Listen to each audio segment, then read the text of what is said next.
याबाबत राधानगरी पोलीस ठाणे व प्रत्यक्ष घटनास्थळावरून मिळालेली माहिती अशी की कौलाव इथं मुख्य रस्त्यावर शरद धर्मा माने यांचं घर आहे।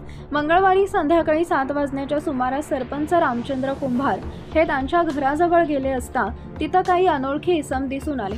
पुढे घटना पाहण्यापूर्वी MM मराठी न्यूजला जरूर सबस्क्राईब करा। तेव्हा कुंभार यांनी पोलीस पाटील तसेच ग्रामपंचायत सदस्य व अंधश्रद्धा निर्मूलन समितीचे सदस्य व अन्य लोकांना बोलावून घेतले। हे सर्वजण माने यांच्या घरात गेल्यानंतर सोप्यामध्ये एका चटईवर केळीच्या पानावर हळद, कुंकू, गुलाल, सुपारी, पानाचे विडे व टाचण्या लावलेले लिंबू अशी पूजा करत असल्याचे दिसून आले। त्यामध्ये चंद्रकांत महादेव धुमाळ हा रुद्राक्ष व वेगवेगळ्या मण्यांच्या माळा घालून मंत्रोच्चार करत होता। त्याच्या शेजारी शरद माने हा बसला होता। हे कृत्य अनिष्ठा व अघोरी प्रथा असल्याचं लक्षात आल्याने सरपंच कुंभार, माजी उपसरपंच अजित पाटील व अन्य लोक आतील खोलीत गेले। देवघरासमोर अंदाजे 3 ते 4 फुटाचा खड्डा काढला होता। खड्ड्याच्या बाजूला उकरलेली माती पडली होती।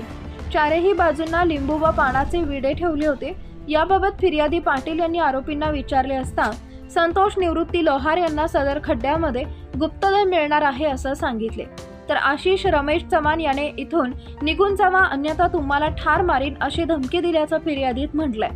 सदरची फिर्याद माजी उपसरपंच अजित राजाराम पाटील यांनी दिली आहे। अटक करून त्यांच्यावर गुन्हा नोंद केलाय।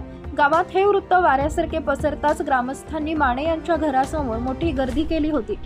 याबाबत गावात गेले 15 दिवस दबक्या आवाजात चर्चा होती। हा प्रकार उघडकीस येताच ग्रामस्थांमधून संतापाची लाट उसळली आहे। हा प्रकार सर्वांच्या सतर्कतेमुळे हाणून पाडला गेला।